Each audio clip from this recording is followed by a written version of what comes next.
Bienvenidos y bienvenidas a Enclave Política. En varios estudios, análisis y perspectivas políticas se viene hablando de la caída de la hegemonía política y económica y algunos incluso dirían militar de Estados Unidos desde hace algunos años. Y cuando un imperio está de caída, su resistencia y agresividad se incrementan, como pasó en su momento con el Imperio Romano, por ejemplo, por solo mencionar un caso. Ahora en Estados Unidos, con 650 bases militares fuera de su territorio, se ha enfrascado en rodear a Rusia y no solo que utiliza la OTAN para ello, sino que ha invadido Ucrania con ONGs, asesores y un aparato ideológico y de inteligencia que lleva casi una década descaradamente en ese territorio. ¿Cómo entendemos lo ocurrido en Ucrania y la amenaza de doblegar a Rusia con sanciones económicas y un hostigamiento militar? De esto queremos conversar con el politólogo Daniel Kerfel, a quien le damos la más cordial bienvenida. Qué gusto tenerte por acá, Daniel. ¿Cómo estás? ¿Qué tal? Gracias. De entrada te preguntaría, ¿cómo se explica en el plano histórico lo que está pasando en estos momentos en la zona de influencia hasta hace poco de Rusia después de la caída de lo que llamaban el Imperio Soviético y la actitud que tiene Estados Unidos con respecto a esa zona? Bueno, a ver, es una pregunta bien amplia. Yo creo que lo que podemos decir es que, así en principio, como para entrar al tema, que, como señalaste hace un momento, ¿no? Estados Unidos se encuentra en un momento de creciente debilidad en términos económicos. También podemos decir políticos, ¿no? Referente al actual gobierno de Joe Biden. Y me parece que encuentra en el conflicto entre Rusia y Ucrania un buen motivo como para rearticular la OTAN y para reivindicar una alianza que también estaba en decadencia y de la que Donald Trump, el anterior presidente, prácticamente había relegado, que es la Alianza Atlántica, ¿no? Una alianza entre Estados Unidos y Europa Occidental. Esto quiere decir que ya existían los conflictos entre Rusia y Ucrania. Esto no es nuevo, incluso uno lo puede rastrear antes de la caída de la Unión Soviética, ¿no? Ya durante el establecimiento de la Unión Soviética había problemas ahí entre estos dos países. Digamos, en algunos casos era más evidente, en otros casos era más encubierto, pero la relación no era sencilla. Y me parece que en este punto Joe Biden y otros gobernantes, como el caso de Boris Johnson del Reino Unido, aprovechan esta coyuntura para tratar de fortalecer sus propios gobiernos a partir de un discurso claramente nacionalista y llegando incluso a la posibilidad de generar un enfrentamiento bélico, ¿no? Claro, Daniel, pero también hay una consideración que hacen algunos, incluso que podría caer en un lugar común, pero como tal habría que explorarlo y complejizarlo mucho más. Y mencionan a aquellas personas que tratan estos temas diciendo que cuando hay crisis económica en Estados Unidos, la mejor salida es una guerra, por donde se podrían activar determinados mecanismos que por un lado aplacan la tensión interna y por otro lado activan la consecución de réditos económicos. ¿Es posible que en estos contextos y en estas circunstancias esta sea la explicación de este modo agresivo, por ejemplo, de Joe Biden siendo demócrata, no siendo un republicano, que ya conocemos las diferencias en el orden global, se plantea en esa medida la salida de la crisis? Bueno, hay un dato que es llamativo, ¿no? Que ni en el peor momento de la Guerra Fría, no sé, en la crisis de los misiles, se llegó a un enfrentamiento a este nivel, ¿no? Cuando el mundo estaba dividido en dos bloques, cuando la rivalidad, la competencia entre las dos naciones era evidente, cuando el nivel de hostilidad también era fuerte, pero nunca se llegó a un paso como este, ¿no? Donde ya directamente se está hablando de un conflicto a nivel de las dos principales potencias. Digo, hay que separar de todas maneras lo que es el discurso mediático, el discurso político también para generar apoyos en la opinión pública de lo que está pasando a nivel de la política más real, ¿no? Más mundana. Eh, digamos, la salida nacionalista, ¿no?, frente a una crisis económica, sí es factible, no sería nada raro, no es solamente un patrimonio de los gobiernos de Estados Unidos en contextos críticos. Se sabe también que Estados Unidos salió finalmente de la crisis del 29 cuando entró en la Segunda Guerra Mundial. Por el lado del Reino Unido, Margaret Thatcher venía en 1981 con una credibilidad muy baja, con amenazas incluso dentro del propio Partido Conservador de que se la iba a desplazar, y bueno, en 1982, con la guerra con Argentina, también obtuvo el crédito necesario para volver a oxigenar su gestión y poder durar más en el tiempo, ¿no? Entonces, no me extrañaría que en esta situación, ¿no?, donde Biden, un presidente que tiene en el mejor de los casos un 40% de apoyo, donde la inflación en enero fue de más del 7% en Estados Unidos, lo que es prácticamente una cifra inédita. Sumado al caso de Boris Johnson, donde él está viviendo los coletazos del Partygate, ¿no? Trascendió a través de varias fotografías, no solo de una, sino de varias fiestas o reuniones sociales que habría hecho el primer ministro en medio de la cuarentena, y bueno, la repercusión política y social que esto genera. Entonces, no es raro que en un contexto como este estén aprovechando esta coyuntura para tratar de eh, fortalecerse y, digo, en el caso de Johnson, durar un poco más en la gestión, ¿no? Teniendo en cuenta que ya hay al menos 3 personas que están aspirando al cargo de primer ministro dentro de su propio partido.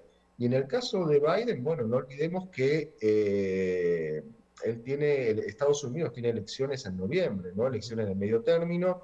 Hasta ahora, todas las encuestas que se manejan, realmente no hay una sola que sea una excepción. Todas las encuestas están hablando de una derrota del Partido Demócrata, ¿no? Eh, entonces, no sería raro que en esta situación estén defendiendo un discurso de tipo nacionalista para generar una reactivación económica y de ese modo mejorar su o la propia situación política de los gobernantes. Claro, Daniel, y en ese contexto también habría que pensar, y te invito a comentar con nosotros, hasta dónde la avanzada, para decirlo eufemísticamente, que ha tenido Estados Unidos, por ejemplo, en Ucrania, con decenas de ONGs, asesores políticos, de inteligencia, pueden ya haber previsto, no ahora, sino desde la época incluso de Barack Obama, la presencia de esta posibilidad de que Estados Unidos haya construido todo el andamiaje jurídico, político, mediático y hasta de orden militar, por supuesto, para rodear a Rusia, como se denomina ahora este tema. ¿Es posible que Ucrania sea un laboratorio de experimento de lo que podría pasar con otras naciones, como por ejemplo ya se mencionan a Polonia y Rumanía? Sí, sí, digamos, yendo más acá en el tiempo, tengamos en cuenta que, digamos, las tensiones más recientes entre Rusia y Ucrania arrancan hacia 2012, 2013. Estamos hablando ya de una década, de 10 años, ¿no?, de conflictos, como recién decía, a veces más evidentes, a veces menos evidentes, pero presentes en todo momento. Tuvo su momento más álgido en 2014, ¿sí? Cuando, digamos, las protestas tan fuertes que tuvieron lugar en Ucrania dieron motivo a la salida del presidente prorruso Yanukovych y el acercamiento de Ucrania hacia la Unión Europea, y en definitiva también hacia Estados Unidos. Y a partir de ahí es que se comienza, ¿no?, ya un momento de, podríamos decir, de un enfrentamiento larvado, ¿sí?, entre Kiev y Moscú. Y sí, digamos, no es raro la participación de Estados Unidos, así como de fundaciones de otros países europeos también, que presentes en Ucrania, aprovechando además esta situación donde Ucrania no es cualquier país, Ucrania no es Polonia, Ucrania no es Rumania. Ucrania es un país que históricamente ha sido dependiente de la economía rusa, Rusia. ¿no? Digamos, la gran articulación que se terminó de definir entre el siglo XIX y el siglo XX entre estos dos países es que Ucrania iba a ser básicamente el granero, ¿sí? La reserva agraria de Rusia, que iba a ser el país que se iba a industrializar, ¿no? Ese era el gran proyecto político para estas dos naciones.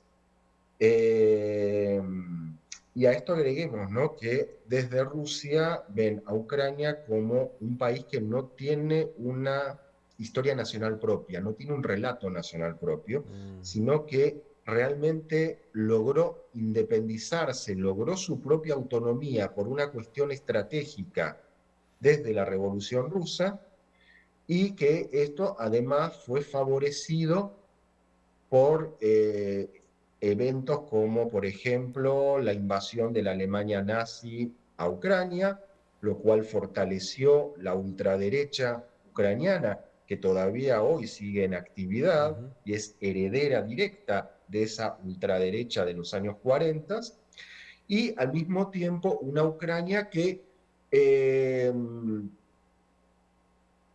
creció, se desarrolló, pero siempre en términos subordinados a Rusia, ¿no?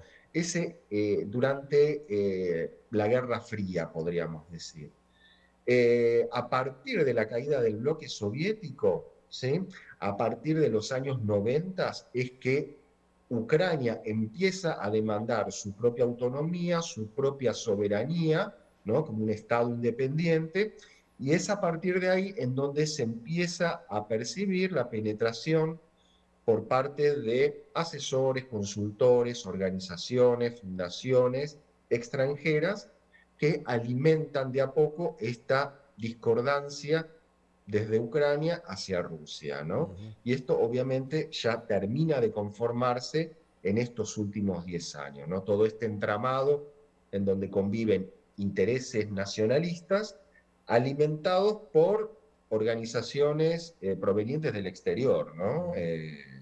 Fundamentalmente de Estados Unidos. Hagamos la primera pausa, Daniel, para volver sobre lo que implica este panorama en esta nueva crisis, en el orden incluso global y sobre todo en una lógica multilateralista que es la que han abogado algunos líderes y grupos sociales y políticos en el mundo. Hagamos la pausa y volvemos sobre este tema.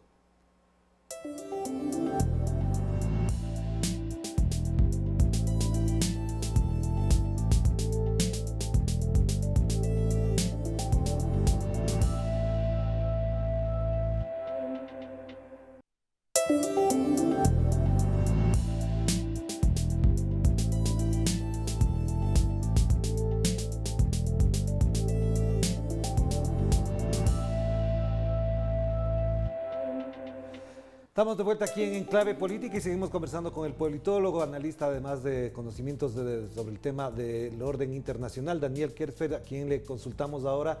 Este nuevo panorama también da cuenta de un elemento importante, Daniel, y es que hay una reconfiguración de las hegemonías, incluso de orden económico en el mundo, hasta donde de lo que está pasando en Rusia y con la OTAN sale beneficiado, por ejemplo, China.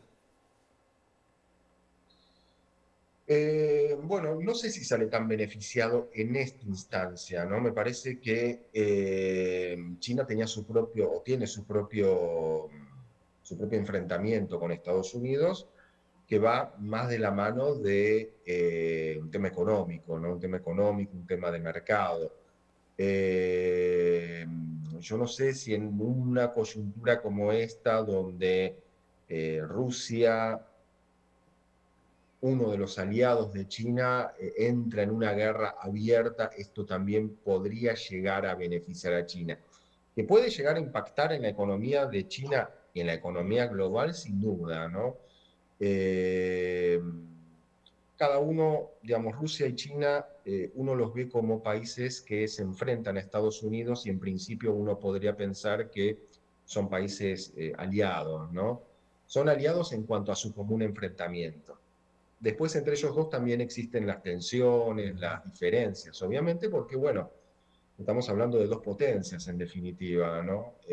Una que es una potencia todavía emergente, como es el caso de Rusia, y en el caso de China, bueno, yo creo que ya dejó de ser una potencia emergente, ya en términos económicos está consolidada y de hecho para los países latinoamericanos, para buena parte de los países de la región, es el principal socio comercial, ¿no? Ha llegado a desplazar a los Estados Unidos. Entonces, digamos, un conflicto de estas características en principio va a tener una resonancia europea, ¿sí? Porque finalmente, por una cuestión geográfica obvia y al mismo tiempo por un tema de recursos naturales. No olvidemos que Rusia es el principal proveedor de gas para los países de Europa Occidental, ¿no?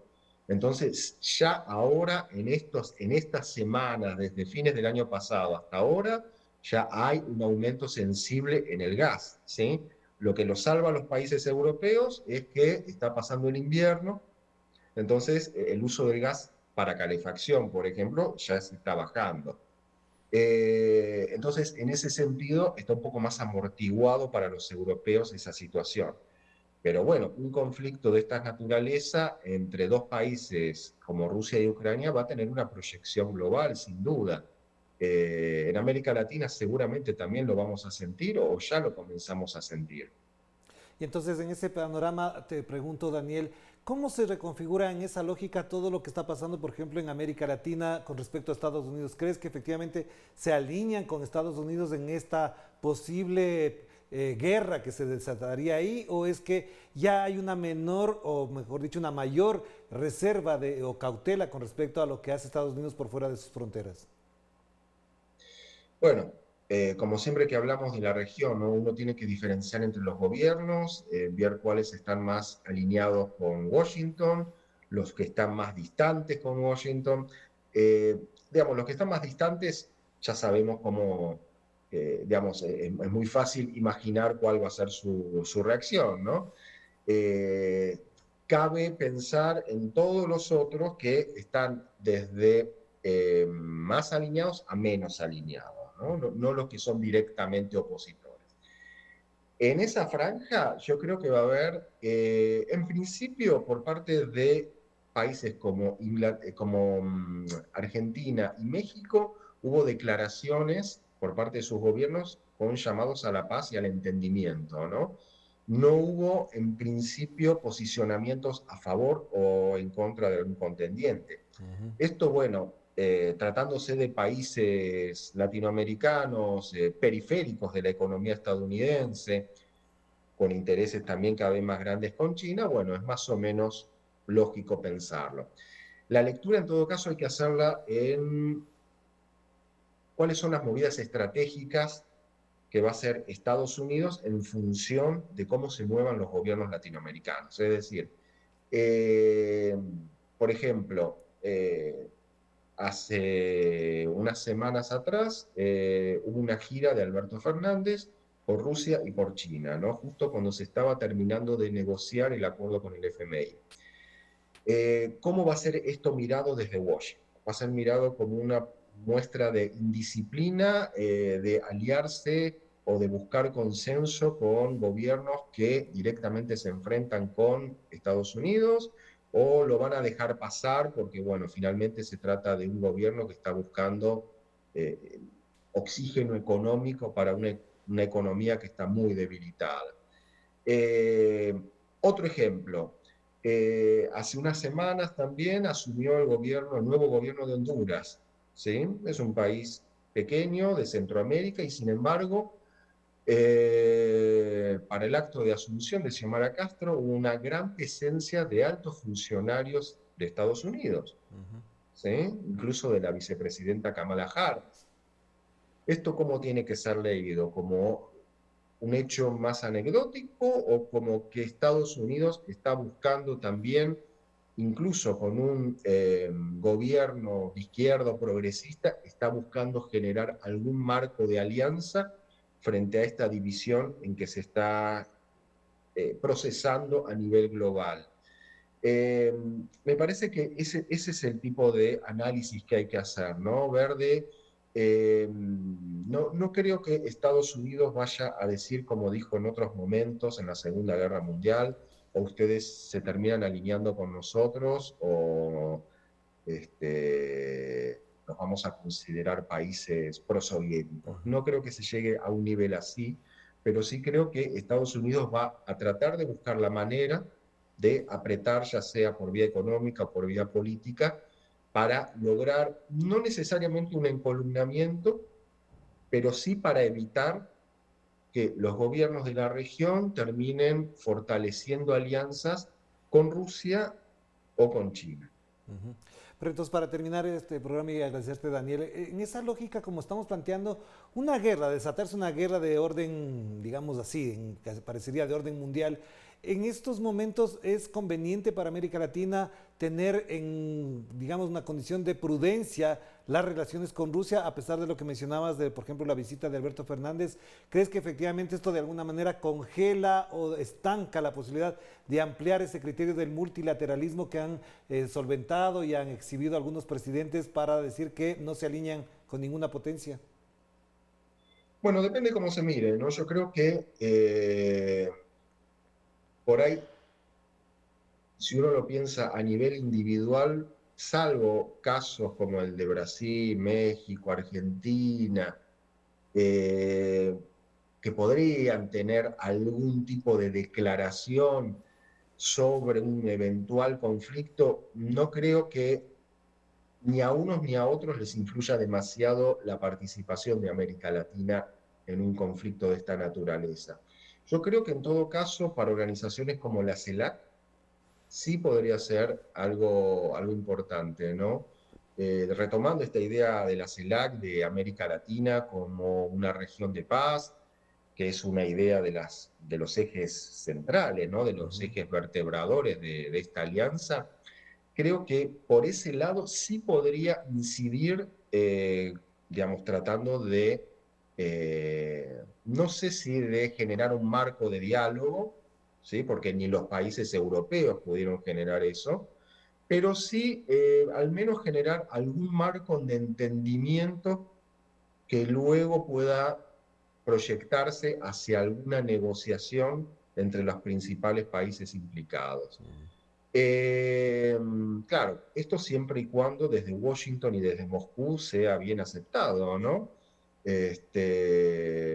Por ahí desde Washington terminan diciendo que no, que finalmente la CELAC está jugando a favor de Moscú, o desde Moscú ven con sospecha que algunos países puedan tener tanta participación y puedan llegar a pensar que sus gobiernos están operando de manera encubierta para Estados Unidos. Claro. Pero bueno, me parece que hay un camino muy estrecho, pero donde podría moverse la CELAC con mucha calma y mucha prudencia, ¿no? Muchísimas gracias, Daniel, muy amable. Efectivamente, el tiempo resulta corto para un tema tan fascinante y complejo al mismo tiempo para el análisis. Te mando un abrazo, que estés muy bien. Gracias, ¿eh? Muchísimas gracias a Daniel Kersfeld a propósito de este tema que de alguna manera hay que abordarlo en la perspectiva latinoamericana para ver hasta dónde se pueden producir efectos y secuelas de lo que está pasando entre Rusia y el resto del mundo, como dicen algunos. En realidad con la OTAN y Estados Unidos. Nos despedimos, cuídense mucho, que la pasen bien. Chao, chao.